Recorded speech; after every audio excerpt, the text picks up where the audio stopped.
Na alegria do Espírito Santo, nós saudamos a você que nos acompanha no programa Ponto de Encontro desta 21ª semana do Tempo Comum, aqui pela TV Canção Nova Rio Grande do Sul e pelas redes sociais da nossa Diocese de Caxias do Sul. Obrigado a você pela sua audiência e pela sua companhia neste que é um encontro semanal, uma revista semanal com notícias, informações, a vida da nossa Diocese de Caxias do Sul. É um programa também formativo, onde a gente traz todas as semanas o programa Razões da Fé, que é produzido pela Pastoral da Comunicação da Diocese, veiculado na Rádio Miriam Caravaggio, que é a rádio da Diocese, e que também em vídeo a gente traz para você. E neste caminho formativo, nós estamos aprendendo um pouco mais, já há algumas semanas, sobre as conferências gerais do Episcopado da América Latina e do Caribe.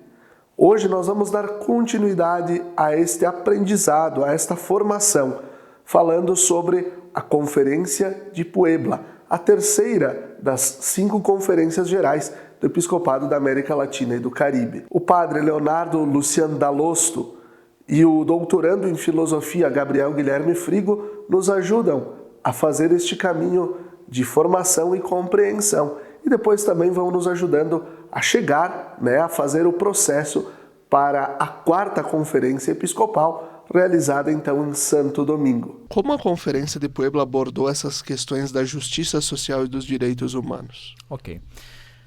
Puebla, repito, tem em mente o magistério de Paulo VI, que João Paulo II estava iniciando ainda o seu ministério, inclusive, se não me engano, a primeira viagem apostólica dele, ela é exatamente para abrir Puebla, se não me engano, não me recordo bem isso.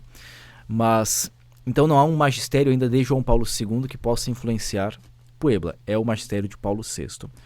O magistério de Paulo VI tem um conceito que é o conceito de desenvolvimento, que é muito importante, a ideia de que nós, a partir do desenvolvimento dos povos, vamos estabelecendo as bases da justiça social. Isso está em Puebla, já está em Medellín, só que em Medellín nós víamos não tem um documento orgânico, são conclusões. Puebla tem um documento orgânico, pensado organicamente. Agora, aquilo que vai da Liga, que depois vai entrar para o magistério da Igreja Universal, a partir de Puebla, é a ideia da opção preferencial pelos pobres. Então, quando a gente fala de justiça, opressão, todas as questões ligadas às dificuldades sociais, elas recebem liga a partir desta opção preferencial pelos pobres feita em Puebla. E esta é uma opção, o Papa Francisco gosta muito de repetir isso, é uma opção cristocentrada, não é uma opção sociológica. Quando a gente vai olhar depois, falar um pouquinho sobre Aparecida, daqui a uns 2 programas, o Papa Bento XVI, quando abre a Aparecida, ele retoma a ideia da opção preferencial pelos pobres e diz, olha, ela é inerente à fé cristológica. Quer dizer, se eu de fato professo a fé em Cristo, eu necessariamente, essa é a conclusão, eu necessariamente professo a opção preferencial pelos pobres. Decorre da fé cristológica. Então toda a liga para falar de justiça social, desenvolvimento em Puebla se dá a partir desta opção que a igreja faz. Aqui tem uma questão que os teólogos discutem a partir de Puebla, que é, se colocou também uma outra opção preferencial que é pelos jovens, que não tomou tanto vigor, tanta força na América Latina, e se diz que os bispos colocaram essa opção, uma parte dos bispos, para tentar tirar a força da primeira opção. É uma discussão ali entre teólogos. A gente tem que entender uma coisa, quando nós falávamos, eu não recordo há quanto tempo atrás, mas sobre os concílios, eu dizia que todo concílio é uma manifestação do Espírito, mas a partir também das nossas políticas humanas. Quer dizer, existem discussões humanas, políticas, lógicas políticas. As conferências do episcopado também têm isso. Elas são uma manifestação do Espírito, claro, o Espírito fala às igrejas, mas, evidentemente, isso acontece no contexto também político. Então, os bispos também terão, entre eles, acordos políticos, consensos e dissensos, e uma parte, e não é que todo o episcopado, de maneira completamente consensual, vai, por exemplo, falar da opção preferencial pelos pobres. Não é que isso seja unânime. Unânime, não é um consenso geral. É um consenso, ou seja, está ali na maioria dos bispos, mas não é que todos mordem essa isca. Porém, repito, Puebla tem esta opção clara no seu documento, e essa opção clara de Puebla entra no magistério da Igreja Universal. Talvez esse seja o maior contributo do magistério latino-americano para a Igreja Universal. Por quê? Porque a Igreja sempre fez uma opção prática pelos pobres. O que é uma opção prática pelos pobres? É o primado da caridade. Então a Igreja sempre cuidou dos pobres onde está, e desde sempre, né? Agora, quando nós fizemos uma opção preferencial pelos pobres e dizemos essa opção, ela decorre do Evangelho, o que ela está dizendo? Que a nossa atenção de fé, ela em primeiro lugar se dá a eles. Decorre do Evangelho esta atenção, né? E, portanto, tudo aquilo que envolve os pobres e a sua libertação é parte da preocupação da Igreja. Puebla tem isso muito claro, isso entra no magistério da Igreja Universal e isso está agora muito fortemente veiculado no magistério do Papa Francisco. De que maneira essas resoluções de Puebla impactaram a atuação da Igreja na América Latina nas décadas seguintes? Certo. A gente pode dizer que quando a Igreja tem como conclusão ou como ponto central em Puebla a opção preferencial pelos pobres, isso é bem importante, ela está dizendo o seguinte: os pobres, eles não são o objeto somente da evangelização, mas eles são os sujeitos da evangelização. Quer dizer, é por meio deles e é como eles que nós evangelizamos.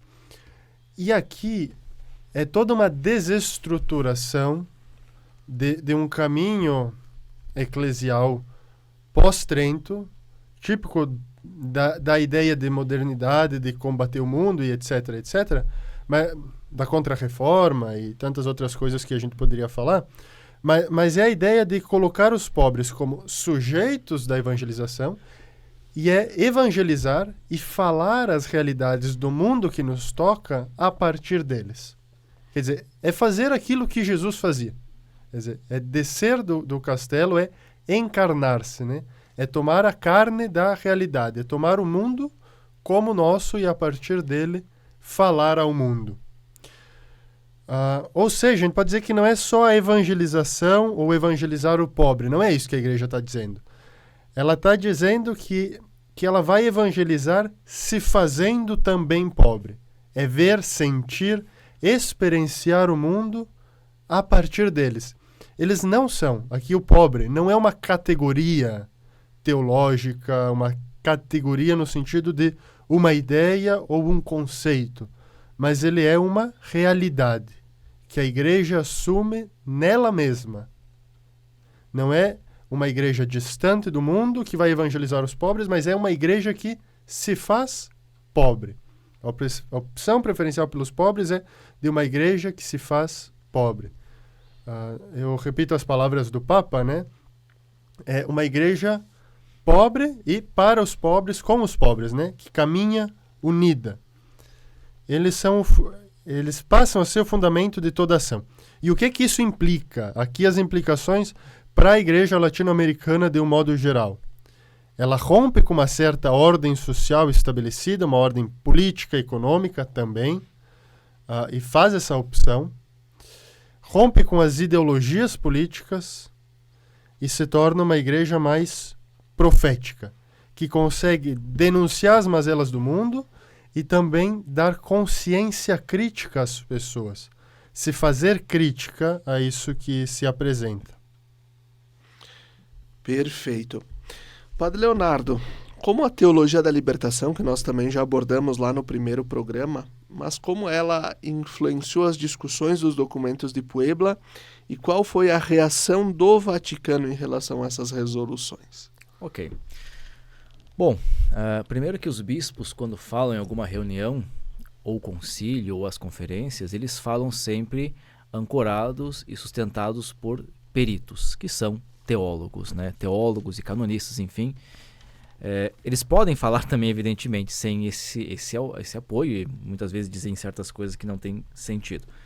Mas na América Latina, como a teologia vai se desenvolvendo, não diria hegemonicamente, mas com grande força para a lógica da teologia de libertação, então os bispos que participavam da conferência, uma grande parte, tinha sim o auxílio de teólogos ligados a essa teologia, que em certa maneira já não era tão bem vista no Vaticano, né? Por quê? Qual é o problema do Vaticano com a teologia de libertação, que depois gerou um certo desconforto durante muito tempo? O Vaticano acabou entendendo que a teologia de libertação ela está marcada por aquilo que nós chamamos de marxismo. Seria muito difícil explicar isso agora, mas o marxismo é uma corrente filosófica que analisa a história a partir da ideia do materialismo e da luta de classes. Ou seja, existem duas classes lutando, ricos e pobres, e só existe história, não existe mais nada, não existe a eternidade, né? Por medo disso, a Santa Sé, o Vaticano, sempre teve um pé atrás com a teologia de libertação, por imaginar que fosse uma teologia fortemente marcada por marxismo. Quando, na verdade, nós sabemos que apenas uma vertente da teologia de libertação se deixou marcar por isso, mas a teologia de libertação como tal não é isto. Tá? Mas não vale a pena e nem teríamos tempo para fazer uma análise extensiva sobre essa questão. Porém, há sim uma certa ressalva da teologia do Vaticano em relação à teologia de libertação, porém, há um grande influxo de teólogos da libertação, com uma teologia bastante bem embasada, como a de Gutierrez, por exemplo, que é belíssima, no documento de Puebla, né? Porque os bispos se ancoravam muito nisso. É graças a essa teologia, eu diria, que nós temos esta formulação da opção preferencial pelos pobres, né? Quer dizer, é a teologia de libertação que traz isso para nós, né? E por isso também, repito, vai ser a herança que a Igreja Latino-Americana deixa para o magistério da Igreja Universal a nível de magistério social da Igreja. Ora, há uma ressalva, sim, há uma ressalva, mas há um grande contributo da teologia da libertação para a Conferência de Puebla. É claro que, repito aquilo que dizia no começo, né, nem todos os bispos estão sempre de acordo com tudo, mas o documento final é consensual em relação a isso. Isso significa dizer que nós temos esta influência grande da teologia da libertação, sim, que olha a realidade, né, a realidade de opressão, e que nos traz em Cristo Jesus a ideia de que a libertação dos pobres é inerente ao Evangelho. Isso está em Puebla muito claro, né? Isso é algo pensado, trabalhado, refletido em praticamente todas as teologias da libertação. E assim nós vamos concluindo o primeiro bloco do nosso programa Ponto de Encontro desta 21ª Semana do Tempo Comum. Fique com a gente, até daqui a pouco!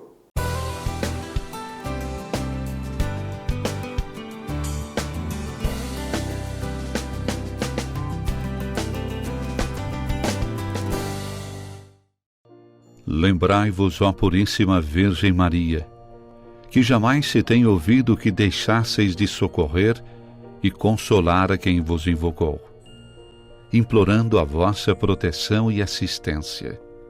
Assim, pois, animado com igual confiança, como a Mãe Amantíssima, ó Virgem das Virgens, a vós recorro, de vós me valho, gemendo sob o peso de meus pecados, humildemente me prostro a vossos pés. Não rejeiteis as minhas súplicas, ó Virgem de Caravaggio, mas dignai-vos de as ouvir propícia e de me alcançar a graça que vos peço. Amém.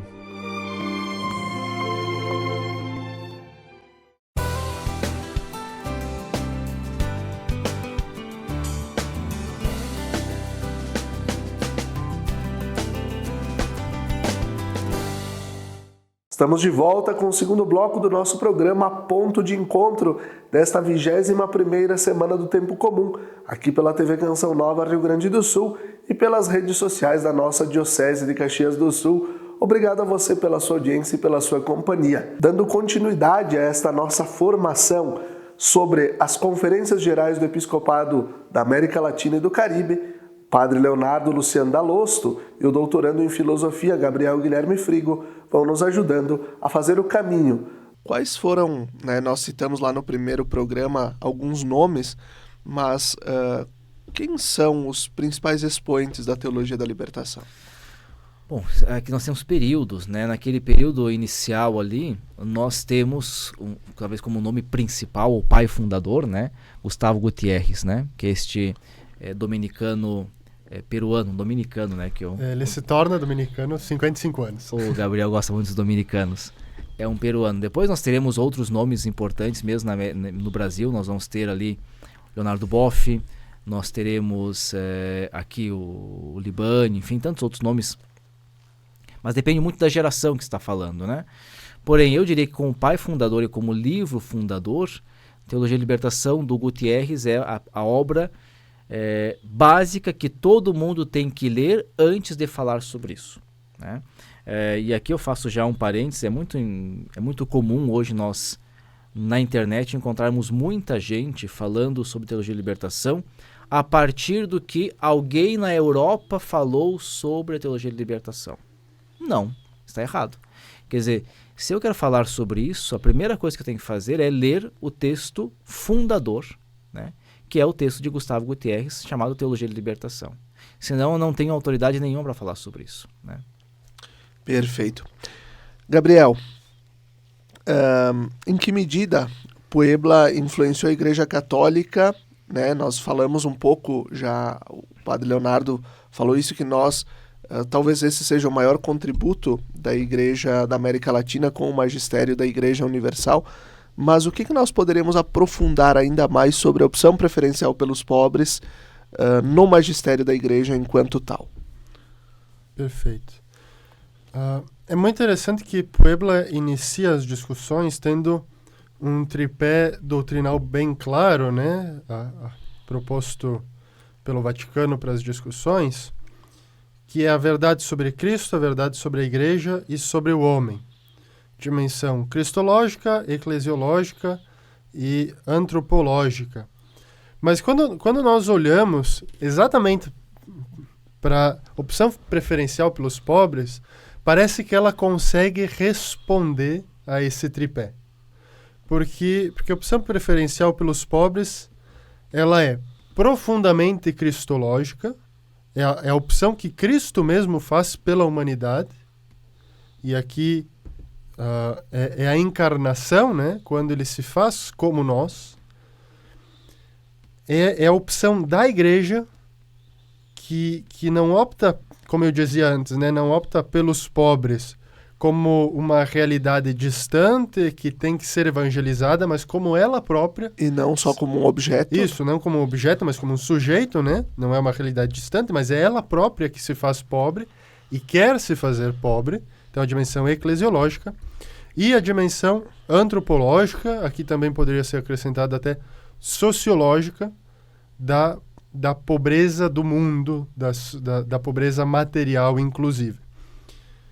E essa contribuição de Puebla e de Medellín, de Puebla, ela agora, no magistério do Papa Francisco, ela fica muito mais evidente e ela se expande para a Igreja Universal como uma forma de ser igreja, né? Essa eu destaco, né? É a forma de ser igreja que o Papa Francisco retoma, porque, como se dizia no primeiro programa, ele também é influenciado por essas teologias, o Scanone na Argentina, né, com a teologia do povo, que é um tipo de teologia da libertação, como essa teologia influencia o magistério do Papa hoje e faz com que toda a igreja tenha esse olhar para os pobres do mundo que acontecem e que se dão de muitas formas, né? Sobre muitos aspectos, nos diferentes contextos eclesiais, no qual vão se formular teologias específicas e próprias. Perfeito. Acho que aqui também, né, a gente, de novo, como tu citaste, né, o Papa Francisco, nesse processo de beber das fontes também, justamente dessa teologia latino-americana e desse olhar para a América Latina. Se nós fôssemos olhar, né, a partir desse caminho que nós fizemos, Rio de Janeiro, Medellín, Puebla, naquele contexto de ditaduras e tudo mais, mas olhando também para o século XXI, o que fica, Padre Leonardo, daquelas 3 primeiras conferências? Ok.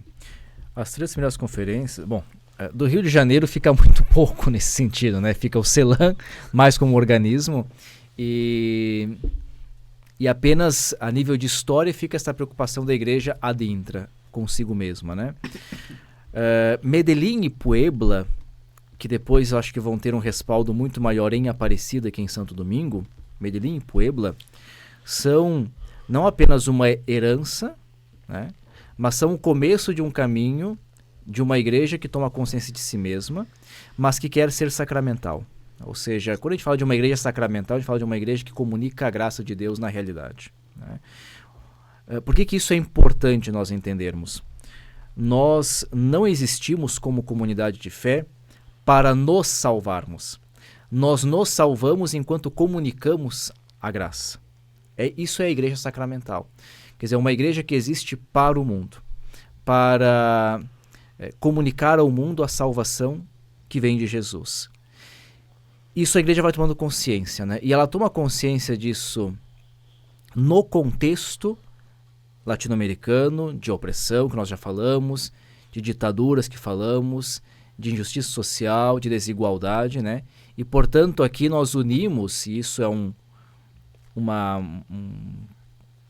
digamos assim, um contributo da teologia da libertação às conferências episcopais, nós unimos aqui 2 conceitos que são os conceitos de salvação e de libertação, né? Nós não reduzimos um conceito ao outro. O que nós queremos dizer quando nós unimos 2 conceitos? Que não existe uma salvação da alma, simplesmente, para fora desta realidade, mas que, à medida que nós estamos salvando a pessoa, nós também temos que, na mesma medida, a estarmos libertando. Ou seja, se eu quero, de fato, comunicar a salvação de Cristo a alguém, a um povo, a uma pessoa, eu preciso, é obrigatório, é inerente a isso, libertar as pessoas de condicionamentos históricos que as oprimem, né? Isso também... Não, eu ia dizer que aqui tem um termo que aparece tanto no concílio, tanto em Medellín quanto Puebla, que é a dimensão da integralidade da pessoa humana, né? A salvação da pessoa integral, a integralidade da pessoa, que passa pela dimensão social. E mesmo o próprio compêndio da doutrina social vai falar do desenvolvimento integral, né? E para depois, então, acho que complementa de fato a questão que tu estava pontuando aqui, né, Frigo? Isso, é a pessoa também nas suas condições materiais que precisa ser salva, né? É como se a gente pensasse assim que para alimentar a alma nesse tipo de linguagem bem dualista, que não cabe mais aqui, mas é como se a gente pensasse assim que para alimentar a alma precisa alimentar o corpo. Na verdade é isso que se está dizendo, né? É um corpo, é uma pessoa integralmente salva, né? E isso passa pela, novamente, dimensão material, social, política, econômica da vida das pessoas. Não é um anúncio de uma realidade que está longe, que está afastada. E o padre recordou Gutiérrez, né? Gutiérrez vai se tirar o peso, vai dizer o primeiro teólogo da libertação é o Las Casas, né? Lá no século XVI. Quando ele percebe isso, quer dizer, que se não se salvar também materialmente aqueles que são evangelizados, de nada adianta evangelizar. Porque se não se tem essa liberdade plena da pessoa, a evangelização ela é morta, né? Porque Cristo quer a nossa liberdade. Ou, nesses termos, quer a nossa libertação integral. Sim, e acho que aí vem a questão do conceito, né? Como nós criamos ao longo dos séculos, nosso linguajar católico, cristão como tal, o falar de corpo e alma, né? Isso gerou um problema teológico sério, um problema prático pastoral sério, né? De que a igreja tem que cuidar de almas, né? Hoje nós usamos a expressão pessoa, né? Ou ser humano como tal. Por exemplo, nós não cuidamos de almas, nós cuidamos de pessoas, né? Quer dizer, a igreja não pastoreia almas, pastoreia pessoas, e essas pessoas têm estômago, essas pessoas têm um contexto social concreto, essas pessoas elas têm realidades de família, de estado, enfim, e essas pessoas são pastoreadas por nós. A essas pessoas se anuncia a boa nova de Cristo Jesus. E assim nós vamos concluindo mais um programa Ponto de Encontro. Muito obrigado a você pela sua audiência e pela sua companhia. Se você nos acompanha nesta quinta-feira, fica com a transmissão ao vivo da adoração ao Santíssimo Sacramento do Santuário de Caravaggio. E se nos acompanha no domingo, fica com a transmissão ao vivo da Santa Missa do Santuário de Caravaggio. Até a próxima semana, até o próximo Ponto de Encontro!